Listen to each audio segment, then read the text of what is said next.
Welcome back to the channel, everyone. We're out at the large greenhouse and we were checking up on our radishes. We had just overturned this cantaloupe patch. We had sold, harvested, and eaten a ton of cantaloupe. So we had kind of turned this soil over and planted out some radishes about a week ago. And we've got some well-established plants coming up through this 40 or so foot patch. We've got our tarping down over the cut grass and everything. We're trying to just kind of let Mother Nature do its thing and let all the microorganisms and bugs and critters break down all of that grass underneath these two tarps here.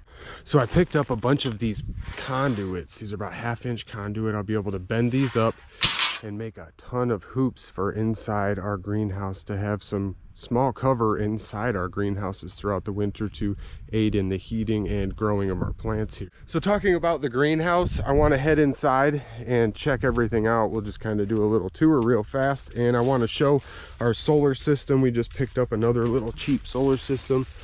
Got some pink brandywines, just beautiful tomatoes here, absolutely beautiful, no bugs, sitting here growing over onto a tarp. We've gotten tons of red tomatoes off this plant. Didn't even trellis it at all because I didn't really want to sag down on our system here. So we've got all these just trellising, just one plant, probably 8 foot long. So coming over to the other side, we've got some peas coming up, lots of peas and some radishes mixed in there. Just overturned this entire bed. Some Mexican sunflowers. I wanted to see if they would pop in our greenhouse, and they're doing pretty well. We've got some of our strawberries, all our cucumbers, radishes mixed in there, a few shards, and we are just overturning all these beds. Got some peas that just popped up. Got some late season dill for pickling. Got some perpetual spinach or perpetual chard. We've got a ton of kales coming, lots of new fresh kale, a little bit of lavender. So this brings us down to the end of our greenhouse here. We've also got some brandywines growing down here, and I believe these are a red brandywine. They're just a beautiful tomato, and they're just basically crawling right across the ground with no issues at a 30 or 40% shade cloth up here. So I'm surprised that we got good red tomatoes because it hasn't been that warm. So that was a little tour of the greenhouse here. We've got a lot going on. I got this cheap little kit. I spent about $150 or so on this, and it has an amphora silicon. I'm sure I jacked that up. This is supposed to be a more efficient photovoltaic cell. It's supposed to charge very well on a cloudy day, and it's supposed to be weather resistant. So I'm going to give it its try out this winter. But I just got this kit. I'm not going to use the light bulbs in here. I'm going to do kind of a review and setup on this. But first I wanted to talk about our batteries, why I'm doing this, and the purpose of all of our systems and moving forward into the fall time. So the reason we are using solar power in this greenhouse is because we do not have any electricity hooked up yet. You can hear my bubbler running behind me. We don't have any electricity ran from our garage yet. We're going to run that. It's going to cost me about $100 in copper wire to get 1 or 2 outlets out here, and I'm not going to have a whole lot of options. I might be able to run some type of animal heater where it can heat up the animal's water, and I can use that as a secondary pool down there. Add it onto my Jean Pain compost heating system, which we're getting ready for all of that, and we will have a video coming out on that very soon in preparation for this fall and winter. So back to the electricity in this greenhouse. I am running only solar power right now, and I want to show everybody how I'm hooking these 2 batteries up.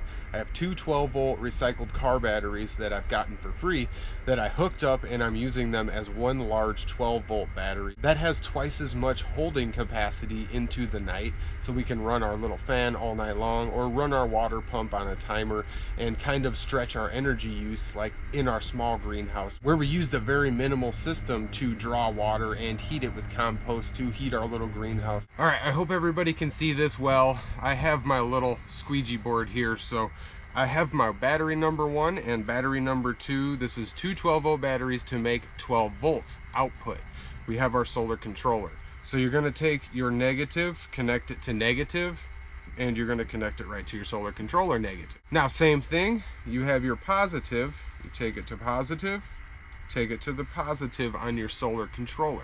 You have one large 12-volt battery. This is very, very simple. I want to show everybody, if you have a 24-volt controller and you have to run some type of larger systems, larger output system, or larger output devices, I mean, you could hook up these 2 12-volt batteries to run 24 volts.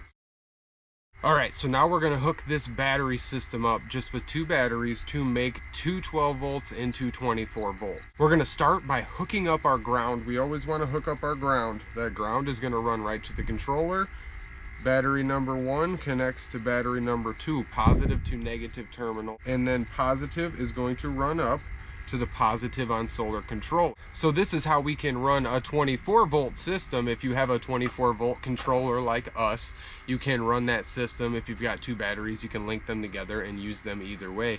See, we just have 12 volt items, so we are just running those items much longer than just with one big car battery. We've got 2 hooked up, and we plan on creating a nice little solar cell or our own solar array. We did not want to dump a whole bunch of money into anything right now, so we've got about $150, maybe $300 in the solar system kits ourselves, and they came with water pumps, and this one came with light bulbs and all the gadgets, and a nice solar controller with 4 solar panels that we can array out back here. We're going to have to move all this around because our compost is going to be right in this area, and we will be running our heating right through this area and using this large tank as an overflow tank here. So back to the solar systems, I kind of get distracted in here because I've got a lot of projects coming and I've got a lot of video coming on the Jean Pain heating of this greenhouse. So I want to show everybody this actual battery system. So right here I've got positive to positive. This is just jankily hooked up, but positive to positive, negative to negative, and this system's running up and it's running 13.7 volts.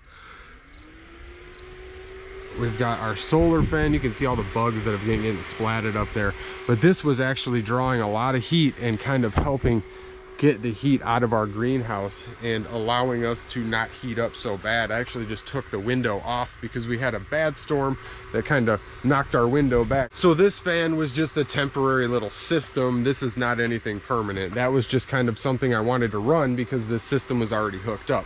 So we're going to be running these batteries. I'm going to get a few more batteries that I've got. This is actually a little 12 volt that I can hook up to this and get this running. I'm going to do a nice review video. I'm going to hook this up and I'm going to run it for everybody so we can kind of have a walkthrough. Just wanted to show everybody how to hook these batteries up in sequence, where you can have a nice large 12 volt system, or you can double this down and we can switch it to a 24 volt system.